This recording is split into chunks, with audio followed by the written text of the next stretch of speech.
Pensando en voz alta, conversación espontánea en la que se analizan los temas de actualidad, abordados bajo la perspectiva de Alfredo Mena Lagos. Pensando en voz alta. Buenos días, bienvenidos a Pensando en voz alta. Hoy tengo el gusto de tener a mi buen amigo y también compañero Quijote, Roberto Rubio, en quien yo creo que debemos confiarle una misión bastante importante para el futuro. Yo estoy queriendo impulsar un foro por la productividad. Y sinceramente yo, como le he perdido la fe a la partidocracia y sinceramente no veo que esto pueda generarse desde ahí, creo que este proyecto debe ser encauzado por la sociedad civil. Y nadie mejor que Roberto, que no solo es un buen economista, es un magnífico ciudadano y está muy bien conectado con organizaciones internacionales que nos pueden ayudar. Así que le quiero dar la bienvenida a mi buen amigo Roberto. Muchísimas gracias por tus palabras iniciales. Ya sabes que para mí siempre es un gusto tener esta conversación contigo y me alegro de esta iniciativa. Creo que cuando lo hablamos antes de que me invitaras, te comentaba que me gustaba la idea porque ahora como que toda la atención en la parte económica está muy centrado en el tema fiscal y con razón por la situación difícil, pero se nos olvida bastante que el país, si no crece, si no incrementa su productividad, muchísimos de los problemas que queremos abordar no van a tener solución a largo plazo, o a mediano y largo plazo.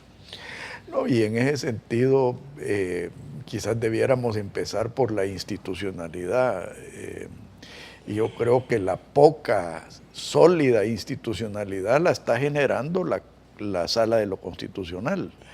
Y tú pues has presenciado el ataque desmedido que se ha hecho, no solo de la sala en sí, sino que de magistrados individuales, ¿verdad? Cosa que es totalmente injusta. ¿Qué piensas tú de ese estado tan deplorable de la institucionalidad, Roberto? Bueno, primero te diría que el hecho de que hayan estas reacciones es que algo está funcionando, porque tenemos un pedazo de institucionalidad que comienza a funcionar. El país ha carecido durante años, ¿no?, de institucionalidad. Sin embargo, ya no solamente la Sala de lo Constitucional, que fue la pionera y es, digamos, quizá la más destacada en este punto por su independencia, por sus capacidades, ¿no?, profesionales, pero que también se le han ido de alguna manera añadiendo estos pedazos importantes. El hecho de que haya cambiado la correlación, llamémosle así, en la Corte Suprema de Justicia, que antes estaba prácticamente atrapada en buena medida por la partidocracia, la nueva correlación permitió, yo diría, cosas como el activar la sección de probidad que estaba guardada, dormida, y eso ha desencadenado una serie de cosas muy positivas para investigar en enriquecimiento ilícito. Y últimamente, pues creo que la Fiscalía ha empezado también a actuar y a moverse. Entonces ya tenemos unos pedazos de institucionalidad que se mueven, y entonces la reacción que hay, tú te acuerdas que desde que comenzó la sala vinieron los ataques con el decreto 743 que trataba de amarrarlo, han seguido, solo que ahora en vista de que las dificultades que tienen los enemigos de la sala para tener la correlación política, para tener los votos, para bloquearla, no funcionan, se han dedicado peligrosamente, ¿no?, a acciones de calle, que está bien, la gente puede protestar, el problema es que tú estás calentando cabezas y que pueden derivar en actos de violencia. Y han encontrado, porque la característica de mucha gente del frente a veces es que no pueden vivir si no tienen un enemigo enfrente, porque su propia identidad la buscan buscando la confrontación con el enemigo. No han superado, creo yo, esa etapa, y entonces también tienen que inventarse algún enemigo que es el culpable de todo. Entonces, los culpables no son ellos. Los culpables es la institución que comienza a funcionar bien. El culpable de que el país esté económicamente como está o fiscalmente como está no es problema de una mala gestión de ellos o de un mal uso de las finanzas públicas, sino es problema de la sala. Tienen que buscar no las culpas en el otro. Esto es un mal hábito. Entonces yo creo que termino diciendo que por un lado me preocupa que se estén dando estos síntomas peligrosos que pueden derivar en cosas mayores, pero que al mismo tiempo me alegra saber que estas reacciones vienen de la incomodidad que produce el hecho de que esté comenzando a funcionar cierta institucionalidad. Ahora, en el fondo, esta gente del frente, en el fondo no son democráticos, y a mí eso es lo que me preocupa más. O sea, si ellos ven sus faros que iluminan su camino en Venezuela y Nicaragua, y en algunos comportamientos como el de Correa en Ecuador, Morales en Bolivia, más o menos te están diciendo para dónde van. Entonces lo único que puede salvar a este país es una verdadera institucionalidad y una partidocracia reformada. Y aquí quiero entrar en otro campo. A mí hace poco me preguntaban que qué pensaba yo de las nuevas autoridades de Arena. Y yo les dije que estaba dispuesto a darles el beneficio de la duda, con énfasis en la duda, porque el beneficio viene de que creo que se ha dado un buen paso, el de la democracia interna en un país, en un partido. Pero la duda me viene de que una persona que niega que el partido ha estado en manos de intereses especiales es negar una realidad. Y lo que te denota es una falta de voluntad de reformarse, ¿verdad? Entonces, por eso es que yo no le tengo confianza a la partidocracia a liderar este tipo de esfuerzo que queremos establecer. Que mire, creo que los partidos en general, unos más que otros, no han dado señales contundentes de, yo diría, de cambio interno, de cambio de sustancia.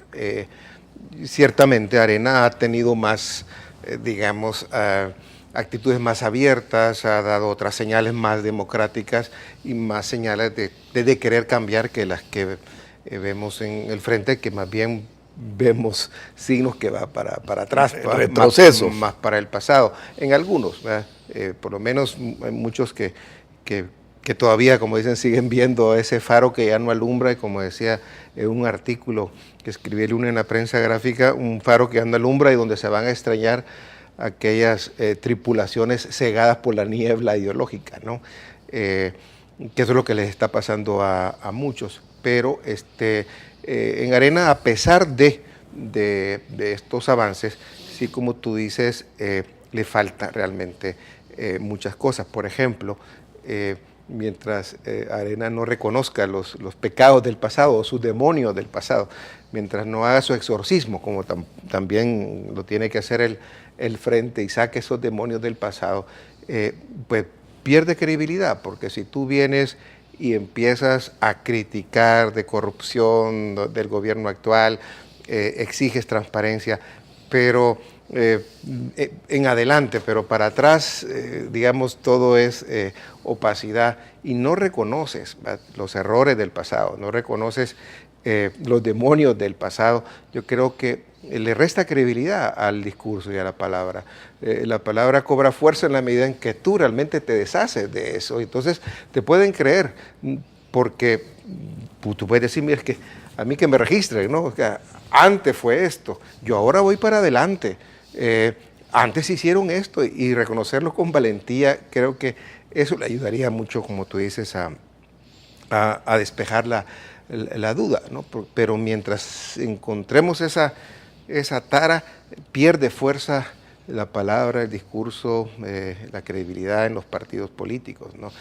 Ahora, el domingo pasado tuve aquí en este programa otro compañero Quijote, a Luis Membreño, y hablábamos del próximo impago, o por lo menos amenaza de impago, ¿verdad? Aquí se le ha puesto la fecha 7 de octubre. Luis no le tiene mucho miedo a esa fecha fatal, porque él dice que todavía hay mecanismos pero a mí sí me genera miedo no tanto las condiciones ideales o inmediatas, perdón, sino que lo que pueda suceder para buscar soluciones, entre comillas. Bueno, yo coincido con Luis en que ponerle una fecha así fatal, sí, porque hay mecanismos ciertamente, aunque pues uno que está cerca de de las preocupaciones de algunos funcionarios de gobierno, efectivamente ellos necesitan una cantidad X, unos dicen 72, otros 170 y pico de millones para, incluso tiene que iniciarse el proceso el 29 de septiembre, ¿no? Esta semana. Pasado mañana, ¿no? Para poder alcanzar, para que el 7 ya esté eso enfrentado. O sea que sí, realmente es una situación bastante difícil, pero creo que el gobierno tiene varios mecanismos de ajuste inmediatos, aunque definitivamente que no son en este momento mecanismos que andan buscando para darle sostenibilidad, para que no sea después noviembre estemos otra vez con la angustia y después en diciembre que va a ser peor porque viene el pago de aguinaldos. Entonces sí estamos en una situación bastante, yo diría, crítica, que podría derivar digamos, en consecuencias mayores si no se ataja a tiempo. Y a mí eso es lo que me preocupa, Luis, porque, Roberto, a mí eso es lo que me preocupa porque algunas de las salidas que puede encontrar esta gente puede resultar peor que la enfermedad. O sea, yo ni quiero pensar en una colonización de la economía, ¿verdad? O parcial colonización de la economía, no quiero ni pensarlo. Sí. Mire, el riesgo está ahí. Yo no creo que se llegue a ese punto, ¿verdad? Falta una serie de etapas para llegar a ese punto. Pero creo, yo no sé si creo es producto de un deseo, de una realidad, o de ambas cosas, pero creo que se va a llegar a algunas medidas de ajuste que no van a ser, creo, descabelladas. Es decir, una medida de ajuste puede ser esa medida dramática, loca, de colonizar, como tú dices, la economía, que además puede ser algo forzado en el sentido que si no hay dólares, pues bueno, tenemos que sacarlos de algún lado, y lo que tiene son colones, entonces ahí puede venir un problema, pero eso resultaría peor, o sea, sería realmente algo bastante caótico. Lo que sí creo que, por lo que he escuchado, es que hay en las distintas posiciones algunas medidas de ajuste que creo que se están aceptando. No entiendo todavía por qué no se ha llegado a conciliarlas, y todavía vemos los discursos distantes, todavía vemos que estamos jugando a ver quién se asoma un poco más al precipicio, ¿no? Pero lo que he escuchado es que posiblemente puedan haber algunas medidas de ajuste que serán duras, que traerán costos políticos. Lo que pasa es que se quiere compartir los costos políticos. El IVA, por ejemplo, yo creo que empieza a aceptarse la necesidad de aumento del IVA. Unos de 2 puntos, otros podrán ser de 1, otros un IVA diferenciado. Que otro un escalonamiento del... sí, entonces, y otras medidas de ajuste que yo entiendo que el Ministerio de Hacienda estaría dispuesto a tomar desde la perspectiva técnica, pero que desde la perspectiva del partido viene el tema electoral y ellos lo miden ya no tanto técnicamente, sino en términos de votos. O sea, ¿esta medida me va a traer votos o no? Ahora, si tú escuchas a Medardo González hablando del discurso de las nuevas autoridades del COENA, a las que él acusa de ser amenazantes por estar pidiendo algo lógico, pues, que es un pacto fiscal, que es una responsabilidad fiscal, él lo ve como una amenaza, como una agresión de la oposición hacia el gobierno. A mí eso me preocupa. Es que esas son, te digo, características de esa necrofilia política, es decir, de los políticos que están viendo al pasado, a lo que ya falleció, a estas formas del discurso político que buscan fundamentalmente la confrontación, tienen que crearse un enemigo para justificarse. Me preocupa que en estos momentos que justamente se necesita una aproximación, que exista ese discurso de la culpa, ¿no? Porque de alguna manera tú te dicen, mira, Alfredo, dialoguemos, ¿no? Porque aquí tenemos un problema. Entonces tú sales y respondes y dices, no me estés amenazando. Sí, no me amenaces porque tú eres el culpable de eso, ¿no? Entonces, bueno, aquí son culpas compartidas, claro. Alfredo, tú sabes bien que, y hablando de los exorcismos del pasado, tú sabes bien que también malas gestiones económicas de gobiernos de Arena también han contribuido a esto, ¿no? Que estos gobiernos del frente lo han profundizado, lo aceleraron. Bueno, ahí lo que te indica es que son culpas compartidas, entonces no deberían de estar viendo quién es más culpable que el otro, porque los dos lo tienen. Aquí lo importante ya es buscar la solución y compartir los sacrificios y los costos políticos que las medidas de ajuste van a requerir, ¿no? Eso nos abre las puertas al próximo segmento, Roberto, porque tú mencionaste la necesidad de remendar la economía, porque sin una economía sana y en crecimiento, nada es posible. O sea, lo único que vas a negociar es lo que decía Winston Churchill, ¿verdad? El reparto equitativo de la pobreza. Y aquí lo que se quiere es generación de riqueza, generación de empleos, generación de oportunidades. Pero vamos a hablar de eso. Por favor, no nos cambie, ya volvemos.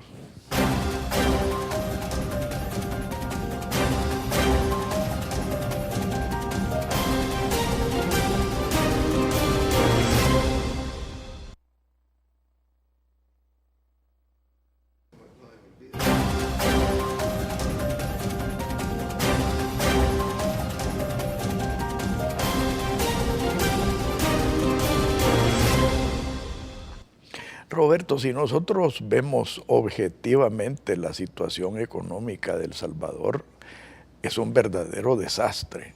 O sea, ocupamos los últimos lugares en la región, en casi todo. O sea, empezando por la inversión. Entonces, cualquier reparación debe comenzar por mejorar las condiciones económicas para el sector privado, no para el sector público.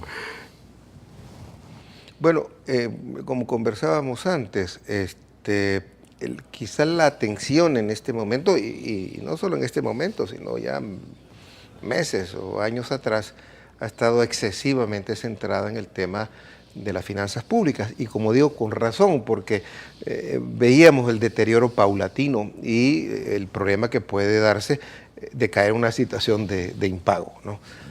Pero ha habido bastante, creo yo, descuido del crecimiento. De hecho, oímos muy poco hablar de estrategias de crecimiento, de estrategias de desarrollo.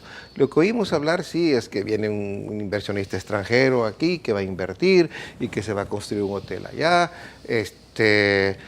pero eso no es suficiente. No, es completamente insuficiente. Eso, que pasemos acá de una inversión de 100 millones y que suba a 200 millones por año, es poco significativo, ¿no? Es decir, siempre va a haber inversión externa, va a haber inversión privada, pero como tú dices, está en unos niveles tan bajos, la economía está tan deprimida, la economía funciona tan pasmada, que llevamos años, Alfredo, en una situación tan difícil. Por ejemplo, una economía que en un país donde más o menos salen al mercado laboral cerca de 55,000 personas, ¿no?, aptas para trabajar, y el mercado laboral solo absorbe, ¿verdad?, según datos optimistas, 5,000, y los otros 50,000 O sea, una economía que funciona de esa manera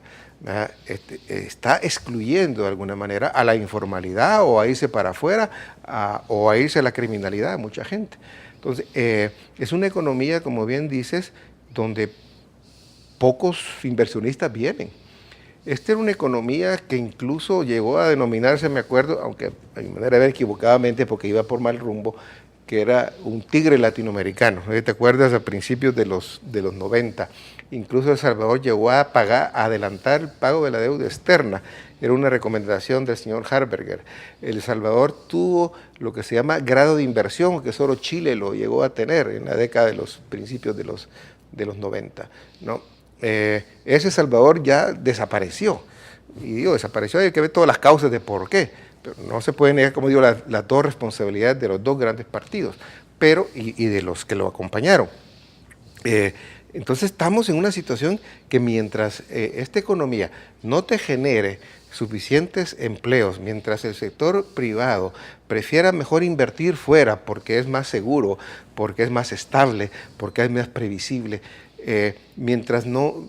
Aquí hay dinero, los bancos tienen dinero, y si uno de los problemas de los bancos es que no hay proyectos, pero dinero, liquidez hay, ideas hay, lo que no hay es la seguridad de que este país te va a garantizar algo, a un inversionista algo estable.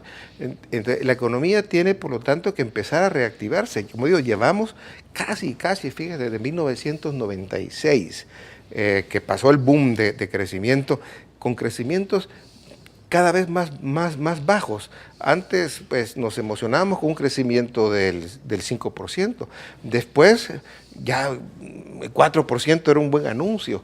Y ahora el gran buen anuncio es que llegamos a 2%. Que no se cumple. Que no se cumple. O sea que vamos a llegar a conformarnos con un crecimiento del 1%.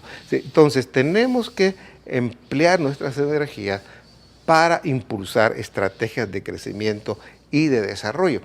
Y hay varias cosas que se pueden hacer incluso inmediatas, porque tú tienes primero que tomar medidas para reactivar la economía, que eso puede darse, por ejemplo, te digo, con el hecho de que tú vengas y crees un detonante territorial, que digas, mire, en Comalapa, aquí voy a hacer una ciudad aeroportuaria, voy a hacer unas concesiones importantes, voy a convertir al aeropuerto y esta zona en una zona realmente de desarrollo. ¿No? Esa señal, solo esa señal te empieza a reactivar, te empieza a atraerte, es decir, te vuelve un foco de la inversión externa. Y lo mismo puede ser en otras zonas del país. Tú puedes tomar ciertas medidas, si aquí se distendiera esa tensión que existe entre el partido, el gobierno con el sector privado, mira, que se dieran señales de que aquí va a haber estabilidad jurídica, política, pues bueno, quizá eso motivaría a muchos a invertir. Pero ahora, ¿ves? Yo veo que se hacen las cosas para que la economía no crezca. Ahora, fíjate que yo viví esa época de los tigres de Centroamérica y que se llegó a convertir en una burla.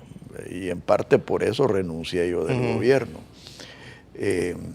Yo no hablaría solo de la tensión entre el gobierno y la empresa privada. Yo también hablaría de la complicidad entre el gobierno y la empresa privada. Porque ese plan que tú acabas de mencionar de convertir el aeropuerto en un centro logístico, en un centro industrial de exportación, eso ya se tuvo, Roberto. Es más, se compró tierra alrededor del aeropuerto, 40 y pico hectáreas, para hacer otra pista, para hacer una zona franca, para hacer una zona industrial. Eso ya se tuvo. ¿Y quién se opuso a eso? La mala empresa privada. Aquellos que no querían expandir el aeropuerto, aquellos que no querían abrir los cielos, aquellos que veían en eso una amenaza a sus intereses. Y esos son los demonios que tú estás hablando que hay que exorcizar.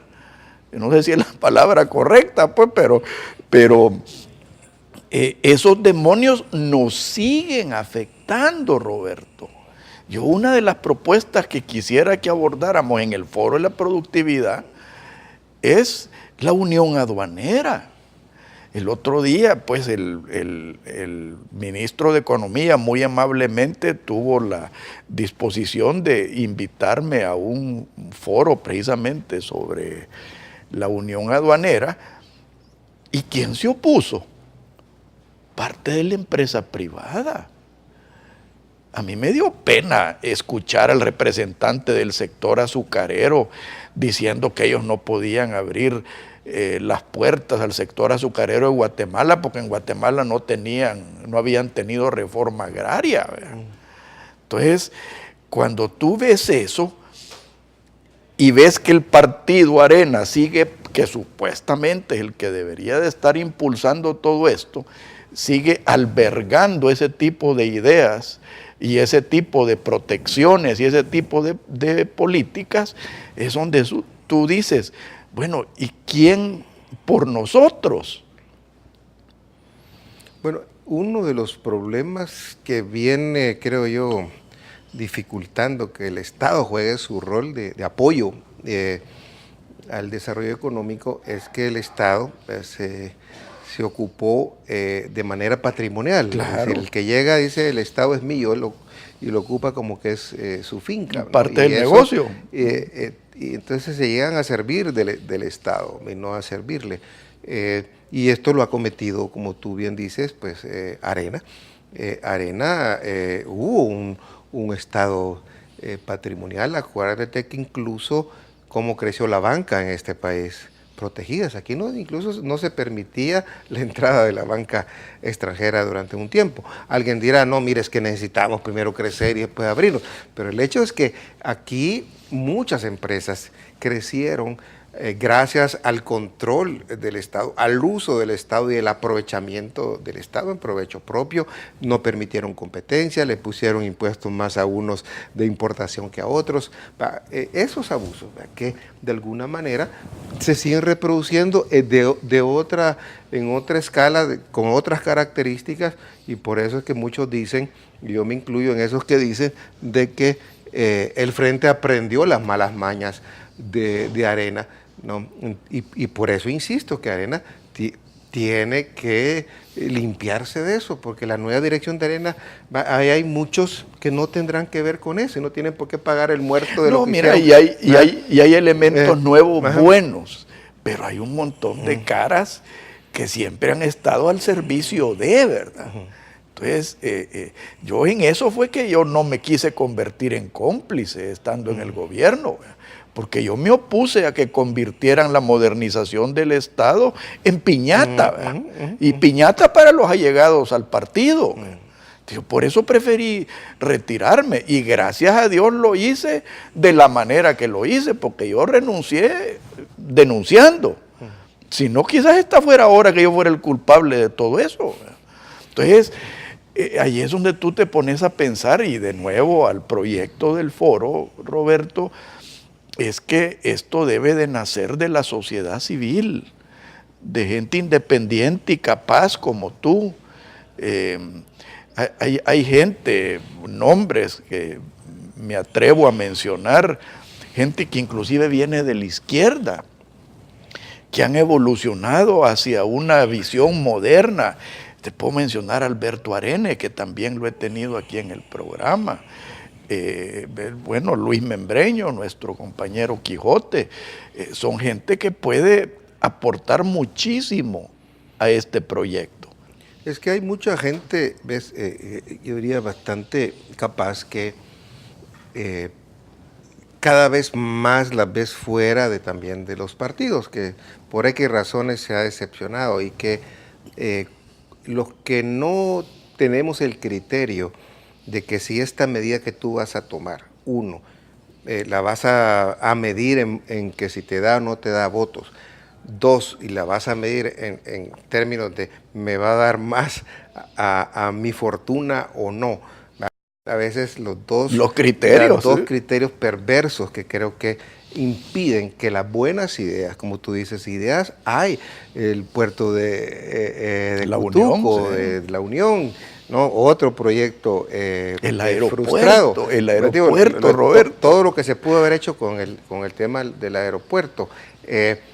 Y tú ves cómo los intereses ahí juegan para dificultar esta salida al crecimiento sostenible del país, porque los que llegan, como te digo, a veces llegan pensando en otra cosa y no cómo la economía realmente funciona para el país, no, sino que cómo funciona para ellos. Y la ventaja que existe en sectores de sociedad civil, aunque siempre existe el riesgo de que alguien de sociedad civil cuando llega al gobierno cambia, ¿va? Porque también eso se da con frecuencia. Ya lo hemos visto. Espero no ser uno de ellos, espero que no me meto, pero creo que ahí encuentras una masa crítica más suelta, más independiente como para pensar, para proponer y para echar adelante las cosas y no atrapado en como tú dices, en la partidocracia, que tiene otros criterios para manejar las cosas. Pero un foro de esta naturaleza creo que puede ayudar, aunque desgraciadamente las decisiones las tomará la Asamblea. Las decisiones las toma otra parte del gobierno. Entonces, de alguna manera, tendrás que ver cómo esto logra perforar las mentes, ¿no? Los intereses de algunos partidos políticos. Difícil, pero creo que hay que hacerlo. Esta corriente debe salir de la sociedad civil. Sí, no, pero te digo que la iniciativa sale por ahí. Mira, incluso ahora el tema de la discusión sobre el impago, ¿no? Las negociaciones que se dan hasta ahora se están dando básicamente entre los partidos políticos, bueno, entre Arena y el gobierno y el Frente, ¿no? Hasta ahora la academia ha estado ausente. Ojalá que pudiera entrar con una voz más de sensatez, un poco para decir, mira, estas son algunas de las medidas que nosotros recomendamos, y decir, mira, estos son los costos económicos, estos son los beneficios económicos de esta medida, y tratemos de ir viendo la gradualidad de las medidas, del lado de los impuestos, del lado del gasto, cómo hacemos mejor un control del endeudamiento. Hay muchas cosas que se pueden hacer con criterios, no puristas técnicos, porque es bien difícil, pero sí con criterios técnicos políticos, no necesariamente partidarios, que puedan facilitarle incluso las aproximaciones entre los partidos. Yo he escuchado a algunos dirigentes de ambos lados que sí ven con buenos ojos que entre alguna especie de elementos, ¿no? a la discusión, por lo menos, para poder ir encontrando salidas. Ahora, desgraciadamente se está jugando con fuego, porque el país está, como te digo, en el borde de un precipicio fiscal que puede contaminar a la economía. Pero fíjate que no solo es el precipicio fiscal, el precipicio social, el precipicio económico. Exacto, porque a veces también, si hay problemas ya para pagar varios salarios, los aguinaldos, las pensiones, o sea, socialmente este país también se puede convulsionar si caemos en una aceleradamente de un pago. No, mira, y hay personas que yo les tengo muchísimo aprecio y confianza y que sí tienen una tarea dura. Yo te puedo mencionar a Miguel Ángel Simán en FUSADES, te puedo mencionar a Luis Cardenal en ANEP. Son personas que yo aprecio muchísimo y respeto muchísimo y que también serían claves para este proyecto. Pero ellos la tienen un poco más difícil por las presiones internas que tienen dentro de su gremio. Pero ellos dos, en lo personal, creo yo que tienen clara la película. Sí, y deberían de, creo yo, su voz ser más escuchada dentro de Arena, ¿no? Para evitar que algunos kamikaze, como les llamo, que dicen, no, mire, que esto truene y que el gobierno truene porque eso no nos va a ayudar electoralmente. Yo creo que se equivocan porque si el gobierno truena nos puede llevar a muchos, ¿no? No, y a mucha efervescencia social que puede llevarnos a cosas muy difíciles, Roberto. Es que aquí, mira, nuevamente, si tú te despejas de estos cálculos políticos y entra más la sensatez, creo que el gobierno diría, mire, sí, yo tengo varias cosas que ajustar, ¿no? Y me va a costar porque sí va a haber un costo político, sí, pero mire, usted cometió estos errores y tiene que enmendarlos. Ok, yo lo voy a hacer, ¿no? Y en Arena, pues mire, yo pues a cambio de eso le voy a dar, ¿no? O un poco de dinero para que usted siga funcionando y no caiga en impago. Es más, voy a tratar de acordar con usted un esquema tal que le permita a usted pues ir teniendo, ¿no? Algunas medidas que le den sostenibilidad, no solo para salir del apuro del mes de octubre, sino que le dé sostenibilidad, porque a mí, Partido Arena, me interesa que cuando yo llego, si llego a llegar al gobierno, reciba por lo menos relativamente sanas, ¿no? Porque si no, si gana Arena en el 2019, pues recibir un gobierno quebrado tampoco va a ser una ganga. Entonces, creo que hay que ir pensando con ese tipo de argumentos y de pensamiento para que las posiciones extremas que existen en uno y otro lado pues vayan cediendo a la sensatez, como te digo, ¿no? En el próximo segmento hablemos de soluciones, soluciones que van a implicar sacrificios no solo de la parte política, sino que de la parte económica.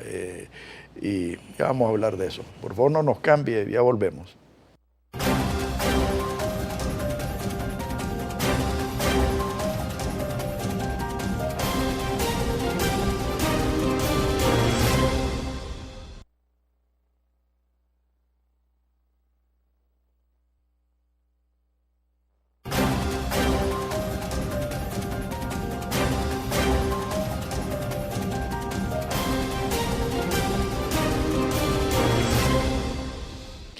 Roberto, actores claves en esto.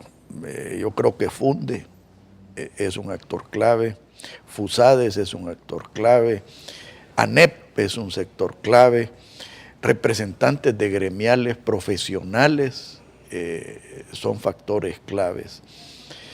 Y en ese sentido... Añade la academia, creo sí, que academia, hay universidades, correcto. La ESEN, distintas universidades que pueden también ser parte. Correcto.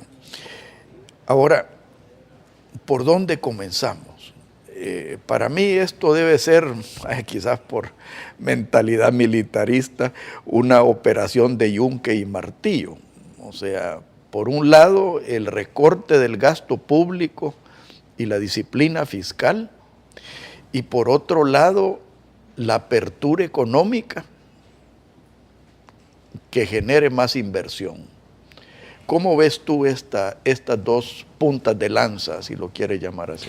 Yo le añadiría una más, o sea, porque tú necesitas tener unas finanzas públicas sanas para que la economía esté sana y viceversa, una economía que crezca para que las finanzas públicas, las medidas que tomen, no sean solo de corto plazo, porque ¿qué es lo que ha pasado? Ha habido casi 4 reformas o 3 reformas importantes en materia fiscal, pero como la economía también no crece y porque no hay reformas también administrativas, pues digamos estas reformas ya acaban sin dar mucho. Arar en el mar. Sí, mira, yo sí creo, ¿ves?, que tenemos por el lado de la primera parte que tú decías, para ver cómo se compaginan estas cosas, de que tenemos que salir un poco de una polarización que hay en el análisis fiscal.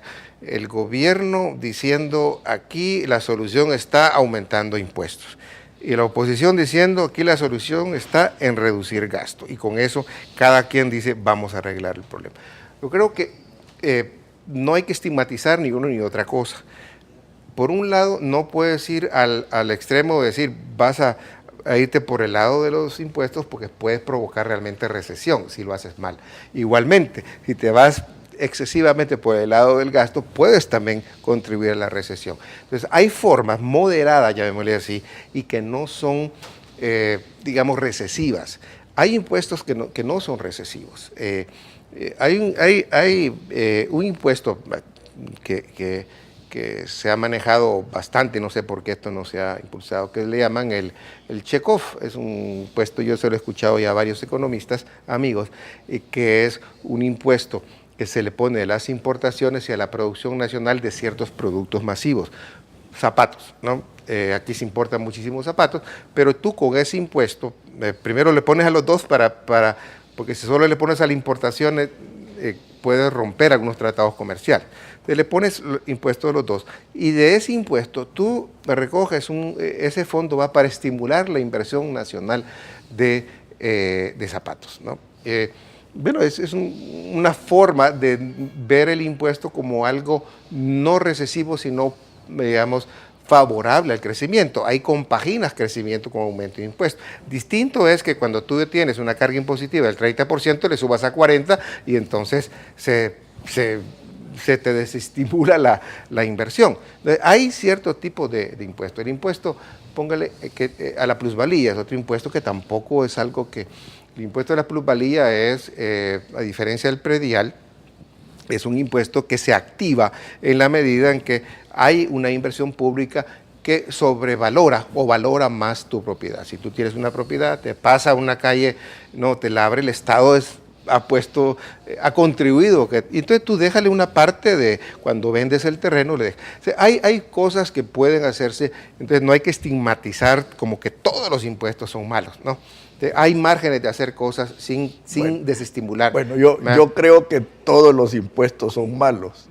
Hay unos menos malos que otros. Ok, va. Pero mira, el Estado tiene que sobrevivir. No, correcto. Y también, pero todo lo que se le absorbe o se le extrae al sector privado resta crecimiento. Si se devuelve adecuadamente, son buenos. Correcto. Si hay una contrapartida. Y luego el gasto tampoco verlo, la reducción, como te digo, del gasto, el gobierno lo ve como tabú, pero mira, es que no estamos diciendo de que aquí vas a despedir a medio mundo y aquí vas a contraer el gasto de tal forma que va a frenar la economía, ¿no? Aunque es que debe ser parte de la hoja de ruta, ¿verdad? Sí, pero lo que pasa es que tienes muchísimos gastos, ¿verdad?, que se te van por ineficiencia, por falta de ejecución, por corrupción, y gasto que se te va porque inflas innecesariamente el aparato del Estado. Aquí el aparato del Estado, yo no veo ni malo ni bueno si el Estado son más o menos personas, porque no es un problema tanto de cantidad sino de calidad, porque si yo vengo y aumento 40,000 empleos, pero estos 40,000 son gente profesional, son enfermeros, pues mira, está bien, van a ser útiles para la economía. Pero si yo vengo y contrato para darle trabajo a mi militante, para darle trabajo a mis parientes, entonces, o mantengo plazas fantasmas, hay maneras de recortarle la grasa al gobierno. Hay gastos que son, digamos, que se pueden realmente también reducir sin producir grandes... mira, el caso de lo que llaman el gasto tributario, que es una serie de incentivos que se vienen dando, que a veces, y tú quizás lo conociste cuando estuviste dentro, que a veces se le da subsidio a exportadores que posiblemente no lo merecen, que llevan años viviendo del subsidio. Y que el negocio es el subsidio. Exacto, entonces hay que revisar eso. ¿Y cuánto? Mira, aquí las cantidades no estás hablando de 10 pesos, estás hablando de que, aunque los datos todavía, los estudios difieren de 500, 600, hasta 1.200 millones, un dato que nos daban asesores de la Asamblea Legislativa, anuales, ¿no? Que son dineros del Estado que va a incentivar. Hemos hecho un análisis de quién realmente lo merece, cuáles son las mejores formas de dar este subsidio. Entonces hay que revisar este incentivo, que es un subsidio. Igual, focalizar subsidios, se puede hacer, ¿no? El gobierno tiene que entender que tiene que hacer también sacrificios, pero si nos entrampamos de que este es malo y este es bueno, y no vemos que las dos cosas se puede encontrar solución, entonces encontrando esto podemos conectar con la parte de la otra, que es el crecimiento, que es la productividad. El país tiene una gran ventaja, que es un país compacto. Lo que antes se miraba, cuando era la era un poco más de las que no existían, esta era de las comunicaciones, de la globalización, quizá era una desventaja porque se decía el país tiene pocos recursos. Es que su recurso es el ser justamente un país compacto, altamente comunicado. Tú puedes tener una reunión en San Salvador, en San Miguel y en Santana casi al mismo día. Eso no lo haces en Brasil, eso es comunicación. El transporte aquí es mucho más rápido, aunque bueno, hay que arreglar mejor las calles. Es un país bastante comunicado y bien ubicado. Estamos a 2 horas y media del principal mercado, que son los Estados Unidos. Tenemos una escala horaria parecida al principal mercado, ventaja sobre la India o sobre China. O sea, tiene un potencial enorme, como te digo, de crecimiento, y que a eso tenemos que ver de qué manera, ¿verdad? ¿Cuál es nuestra apuesta? Eso es algo que tenemos que discutir. ¿En qué nos queremos convertir? ¿Nos queremos convertir en una gran finca productora agropecuaria? ¿Nos queremos convertir en otra fábrica como China?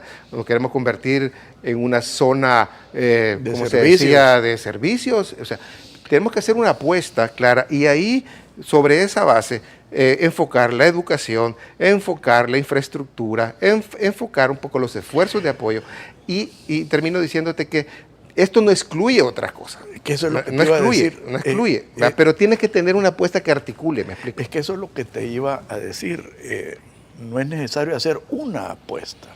Puedes apostarle a diferentes sectores. Pero es necesario una que articule, me explico. Por ejemplo, la de servicios. Ponte el caso del Puerto de la Unión. Si hubiéramos apostado realmente en una infraestructura de servicios de alto valor agregado y te ibas a desarrollar por esa vía, tú ibas a necesitar que si los barcos venían cargados, se fueran cargados de productos agropecuarios. Entonces tú necesitabas apostarle a la agricultura también, pero estaba en función de eso. ¿Ves?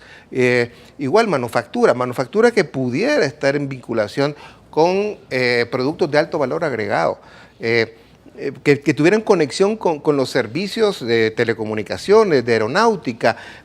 Eso es lo que a veces siento que tiene que haber una estrategia que articule a todo lo demás, pero tú dices, yo voy a convertir en este país en el Singapur, voy a convertir este país, como hizo Panamá, en una gran puerta de entrada al mundo, al comercio internacional.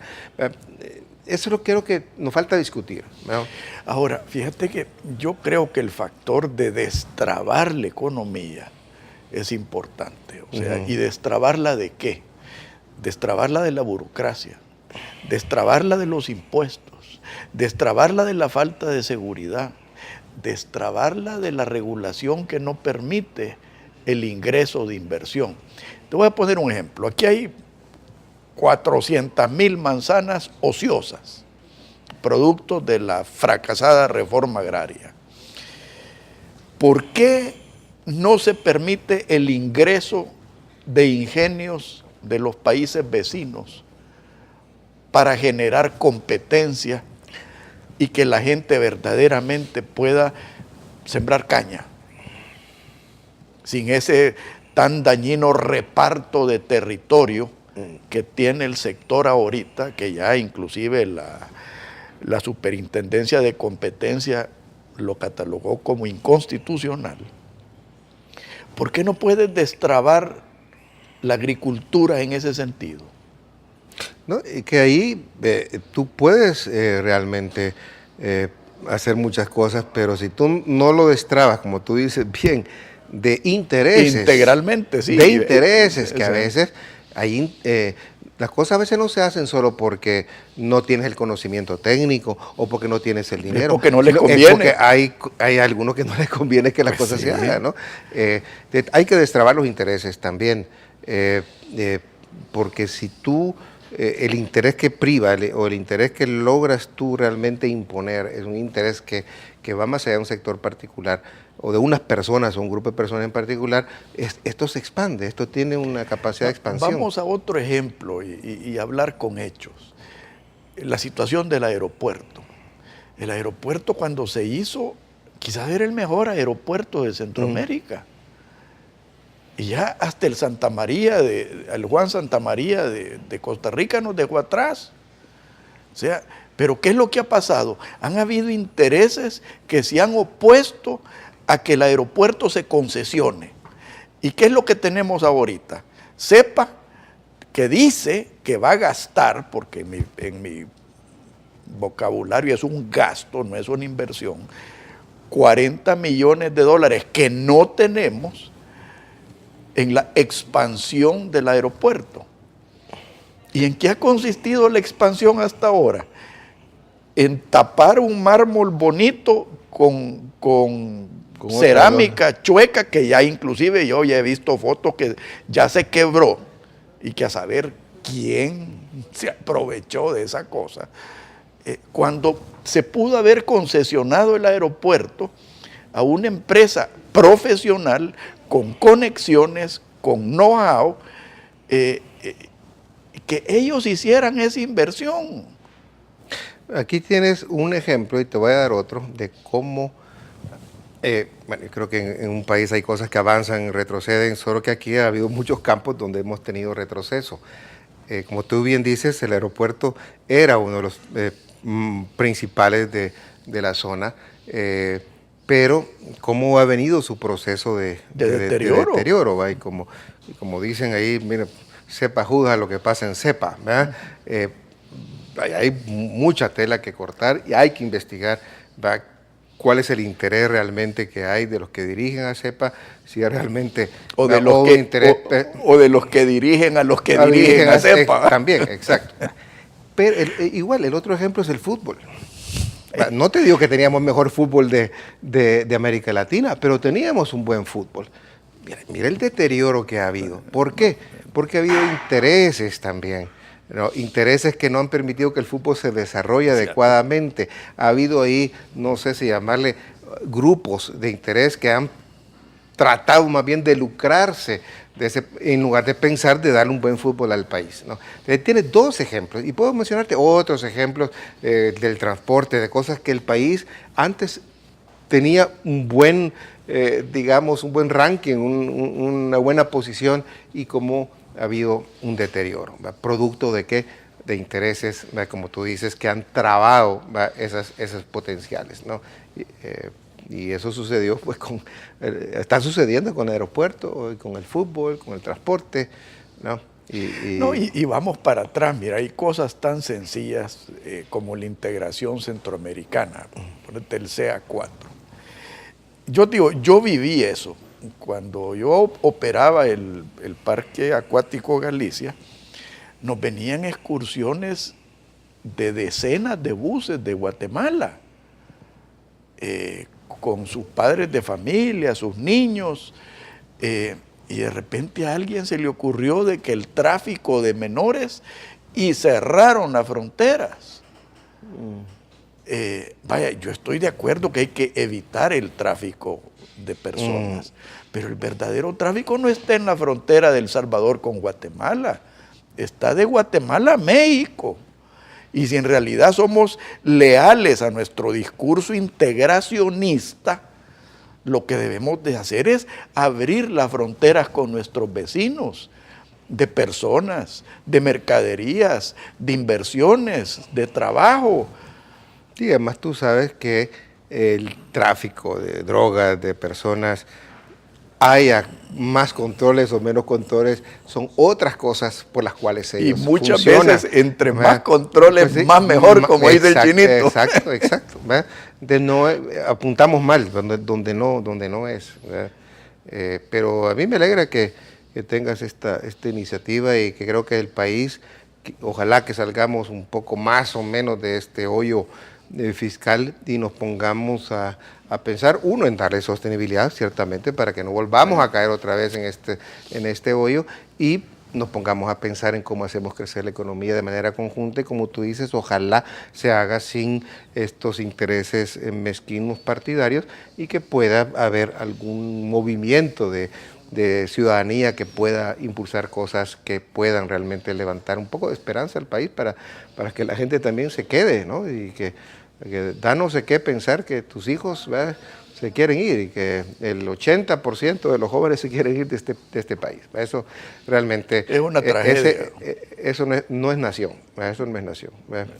No, y este no es mi proyecto, Roberto. Yo creo que debemos hacer un equipo multidisciplinario y de muchas instituciones Yo lo que estoy haciendo es lanzando una idea y estoy hablando con personas que yo creo que pueden liderar. Aquí no se trata de tener un líder, sino que se trata de tener un grupo de líderes que crean en esto, instituciones que crean en esto e impulsarlo. O sea, yo creo que el peor error que podemos hacer es generar liderazgos personales. O sea, porque no se trata de eso, se trata de generar una corriente que busque las soluciones que hemos hablado. Sí, y en otros campos, mira, los flujos de ciudadanía ayudan para mover la economía, ayudan para mover la lucha contra la corrupción y la impunidad, ayudan a fortalecer la democracia. Y creo que tenemos una ciudadanía bastante vibrante que empieza a despertar y que este flujo puede ayudar a que aquello que no lograron hacer los dirigentes políticos, porque la prueba de que la dirigencia política, por lo menos la que viene del pasado, ha sido cómplice. La prueba es que no ha podido, y es como estamos ahora. Bueno, Roberto, yo creo que tenemos una menuda tarea. Manos a la obra. Gracias. Vamos a impulsar esto. Ok, bueno, muchas gracias. Gracias, Buen Roberto. fin de semana. Gracias, Roberto. Que Dios los bendiga a todos. Muy buenos días.